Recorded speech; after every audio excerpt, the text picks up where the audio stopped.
Anditi Gladys zita rako remubasa rinonzani? Ndinongonzi Gladys handichinji. Handiti.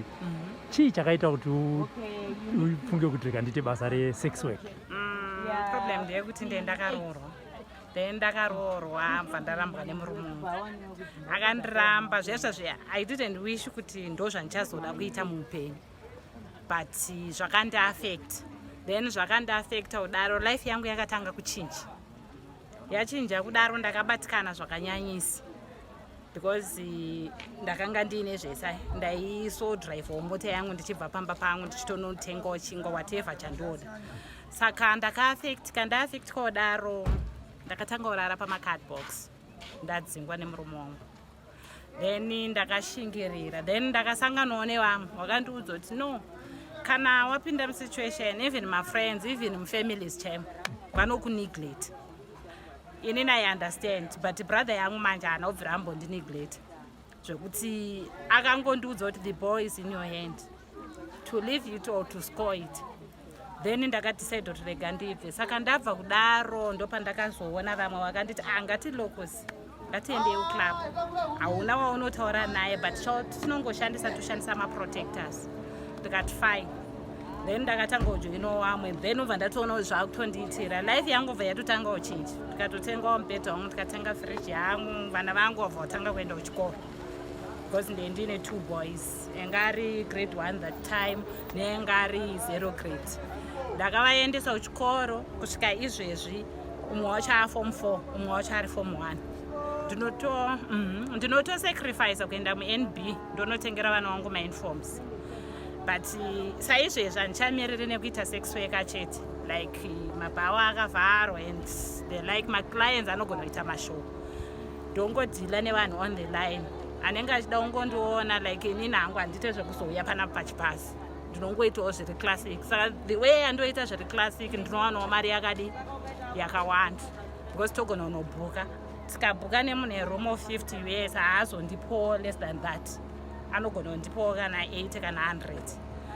So ndinokwanisa kutengera vana vangu mauniforms kuNB ndotenga bhutsu dzavana vangu mubhata then food even mukawaona vachienda kuchikoro hamuoni kuti mwana wesex work. Uri kutaura nyaya yevana vana iva vanoziva here kuti amai vanoita basa rekutengesa muviri wavo? Vanozviziva but zvandozoita is like ari form 4 uyu ari young I used kumusiya mumba akarara that time ndichishandisa 1 room because vengi vasati wakura but the time yakazoti grade 3 ndakaona kuti mwana wangu brain dzake dzakuita sei dzakushanda ndakatanga kuloja 2 rooms then pandakaloja 2 rooms ndopandakatanga wamuudza kuti guys inini I'm living moita muchiteerera muroom handiti ndiri kuenda out ndiri kumbonotsvaga mari.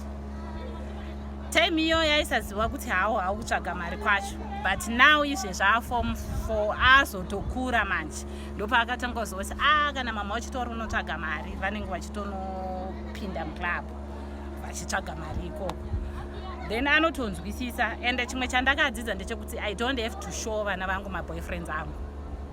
I don't have boyfriend inouya pamba pangu ichinditsvaga ndoshanda nefoni ingangouye yomira kugeti ondipikira pagedhi ipapo kana kuti ngambomire pagedhi fine ndopanotongopfuurawo mwana wangu zvaitoitika accidentally ndopaanopfuura achitoona kuti mama wangu ari mumota akandibvunza kuti ndianongoti mafriends angu mama bho here bho mafriends angu andinoziva kuti handina murume saka mafriends angu vatouya uzonditora kuti tiende out for a drink. Iwe tiri kunzwa matauriro auri kuita uchiisa nekachingerengende wakadzidza kusvika pachii? Ini ndakadzidza kubonda mission ndinozoenda kuA level ndakagumira zvangu O level but kuchikoro ndendingori intelligent. Maclients ako aunotora imbotitsanangurira kuti vakwewe nekuti unenge wati zvinhu zvako zvinenge zvekuita online chichi akwewe mhando yemaclients ako akaita sei? Ndiri very selective ndinongodawo kazhinji munhu ari lookable plus ndakatarisa murume wangu enge ari musoja saka ndikatarisa type yemurume wangu handitika ndotarisa vandoda right now handingotori jewa ndaona nekungoti pamwe pacho ndotomerera kugumana nyama yake neyangu because of ndiri kuda mari ndinotodawo munhu wekutoti if akatodaiwo unotofila kuti is a man. zvako iwe ndezvemari inenge yakati wandei. Kana uri kutora kwekanguva kadiki-diki unobhadharisa mari? Inini short term yangu $10. Pamusoro kana iri night kazhinji ndinowanzoti $30 kana kuti 40. Munhu akazongochema-chemawo zvake, but wazhinji handisati ndamboita ifela. Maybe umwe wacho anozotogona kundipa more than that, because ndowauza kuti guys I'm doing this hazvisi kureva kuti ndo zvandoda. But iwo wakamira sei? Status yangu I am positive. Pandakabatwa positive ndopende ndarambwa nemurume wangu. Murume wangu he was a womanizer and I was still young that time. Paakandiramba nedepression handiti ndakabva ndatanga kutodzikira weight yangu and I was slim. Izvezvi ndatosimba. That time ndakaslima, saka ndakaencouragwa nemwe friend yangu aishanda kuGeneral Hospital kwaRusape.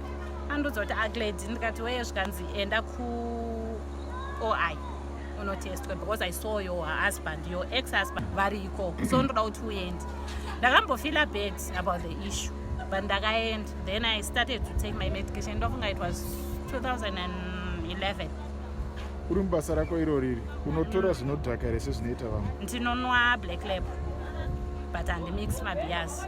Handinwi anonzi machi zvibhodhoro and the like. Ndogona kumwa masaidza, ndogona kumwa amalula kana grants ndogona kumwa, but kwete zviyazvo zvokuti ndinobva ndazonyanya. Handitori madrugs akaita nambanje and the like.